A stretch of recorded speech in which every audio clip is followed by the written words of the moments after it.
ना साबूदाना, ना राजगिरा और ना ही भागर, फिर भी इतनी टेस्टी कि आप एक बार खाएंगे तो बार बार बनाएंगे।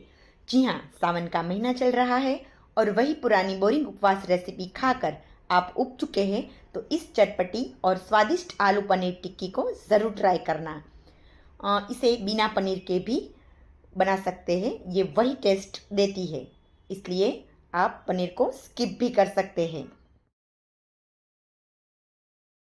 नमस्ते, मैं हूँ चेतना और स्वागत है आपका माँ बेटी किचन में। इस रेसिपी को बनाने के लिए हमें इन सारी चीज़ों की ज़रूरत होगी। हरी सौंफ 1 टीस्पून, दरदरी पीसी हुई मूंगफली 2 टेबलस्पून, धनिया जीरा powder 1 tablespoon, chilli flakes 1 tablespoon, pumpkin seed 1 teaspoon, काला नमक आधा टीस्पून, आमचूर पाउडर 1 टीस्पून, काजू 8-10 टुकड़े कटे में, किशमिश 10-15 नंग काटकर, मिश्री पाउडर 1 टेबलस्पून, नमक स्वाद अनुसार, हरा धनिया 1 बाउल, आधा इंच काटकर आदू क्रश, 1 मिर्ची, पनीर 50 ग्राम और 2 उबले हुए आलू। अब हम लेंगे एक बाउल या बड़ा बर्तन, उसमें हम हमारा पनीर तोड़कर डालेंगे। पनीर की क्वांटिटी आप अपने हिसाब से घटा बढ़ा सकते हैं। फिर डालेंगे आलू को रफली तोड़कर। ज़्यादा मैश मत करना, क्योंकि मसाले डालकर चलाने से ये अपने आप थोड़े मैश हो जाएंगे, वरना ये चिकना हो सकता है। हो सके तो पनीर घर का बनाया हुआ ही ले। मेरा मानना है कि घर पर बनाई हुई चीज़ों का स्वाद हमेशा दुगना होता है, क्योंकि उसमें शुद्धता के साथ साथ बनाने वाले का प्यार भी शामिल होता है। लीजिए, ये दोनों चीज़ें रफली मैश हो चुकी है। अब हम इसे ज़्यादा मैश नहीं करेंगे। अब हम इसमें डालेंगे अदरक और मिर्ची, ढेर सारा हरा धनिया, आमचूर, नमक, पिसी हुई मिश्री, काला नमक, सौंफ, चिली फ्लेक्स, धनिया जीरा पाउडर और मूंगफली का क्रश। यहाँ पर मिश्री की जगह पिसी हुई चीनी भी ले सकते हैं, क्योंकि चीनी में कैलोरी ज़्यादा होती है और आलू में भी, इसलिए मैंने चीनी की जगह मिश्री का इस्तेमाल किया है, ताकि थोड़ी कैलोरी मेंटेन हो सके। इसी तरह मिर्ची भी यहाँ पर मैंने कम तीखी ली है, क्योंकि चिली फ्लेक्स डाली है। यदि आप बच्चों के लिए नहीं बना रहे हैं तो तीखी मिर्ची भी डाल सकते हैं। हमारे यहाँ तो बड़े भी कम तीखा ही खाते हैं, इसलिए मैंने यहाँ पर तीखी मिर्ची का इस्तेमाल नहीं किया है। सारी चीज़ें डालकर इसे अच्छी तरह से हल्के हाथों से मिक्स करेंगे। मिक्स करते वक्त ध्यान रखें कि मिश्रण में चिकनापन ना आए, ऐसा टेक्सचर होना चाहिए। अब हम एक बाउल लेंगे, उसमें पंपकिन सीड, काजू और किशमिश को डालेंगे, अच्छी तरह से मिक्स कर लेंगे। ज़रूरी नहीं है कि आप यही ड्राई फ्रूट लें, आपके पास जो भी अवेलेबल है उसे आप ले सकते हैं, पर किशमिश ज़रूर लें, क्योंकि इसका टेस्ट इसमें बहुत ही अच्छा आता है। यहाँ मैंने 1 टेबलस्पून जितना मूंगफली का तेल लिया है, उसे हाथों में लगाकर हमारा आलू पनीर वाला मिश्रण लेंगे, उसे हाथों से दबाकर बीच में कटे हुए ड्राई फ्रूट डालेंगे और इसे सील कर लेंगे। और अब इसे आप टिक्की का शेप दे सकते हैं। यहाँ मैं टिक्की थोड़ी मोटी ही रख रही हूँ, क्योंकि मैं इसे सेलो फ्राई करने वाली हूँ।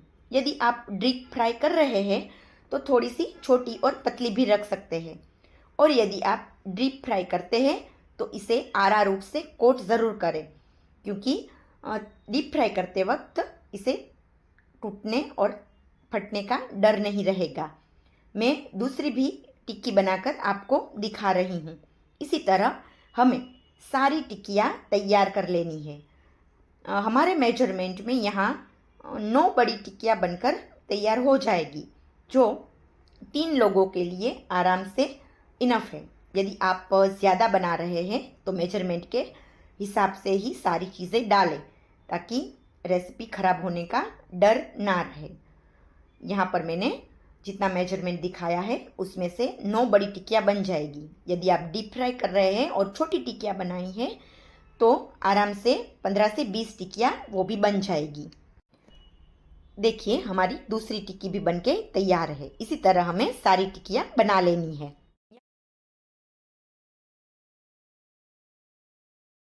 देखिए, बिना फ्राई करे भी कितनी सुंदर दिख रही है। आप इसे ऐसे भी खा सकते हैं। अब हम एक नॉन स्टिक पैन में थोड़ा सा ऑयल डालकर उसमें हमारी ये सारी टिक्कियाँ ऐड करेंगे। ज़रूरत के हिसाब से ऑयल का इस्तेमाल करेंगे। सारी टिक्कियाँ एडजस्ट करने के बाद ब्रश से उसके ऊपर थोड़ा ऑयल स्प्रेड करेंगे। यहाँ मैंने पहले जो 1 टेबलस्पून ऑयल लिया था उसमें से भी आधा बच गया है, यानी कि ये सारी टिक्कियाँ हमारी सिर्फ आधा टेबलस्पून ऑयल से ही बन गई है। कैलोरी मेंटेन करने वालों के लिए भी ये बहुत फ़ायदेमंद रेसिपी है, क्योंकि पनीर के रूप में यहाँ पर हमने प्रोटीन के सोर्स का इस्तेमाल किया है और साथ में ही कम ऑयल और नो शुगर तो है ही।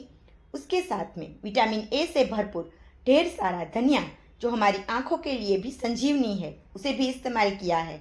बस तो और क्या चाहिए। यदि सारे पोषक तत्वों वाली ये रेसिपी आपको पसंद आई है तो इसे जल्दी से लाइक करके माँ बेटी किचन को फटाफट सब्सक्राइब कर लीजिए, ताकि ऐसे ही दूसरी हेल्दी रेसिपी के वीडियो आप कभी भी मिस ना करें। देखिए, बातों बातों में यहाँ पर हमारी जो टिक्की है वो तैयार होने को आई है। टिक्की को हम धीरे धीरे अल्टा पलटा कर गोल्डन ब्राउन सेक लेंगे। इसी तरह से हमें इसे 3-4 मिनट तक सेकना है, तो हमारी सारी टिक्कियाँ है वो गोल्डन ब्राउन तैयार हो जाएंगी। टिक्कियाँ ऊपर से क्रिस्पी बनेगी और अंदर से सॉफ्ट। देखिए, बिल्कुल इसी तरह से दिख रही है ना, बहुत ही सुंदर। खुशबू तो इतनी अच्छी आ रही है कि लगता है कि जैसे अभी इसे खा जाए।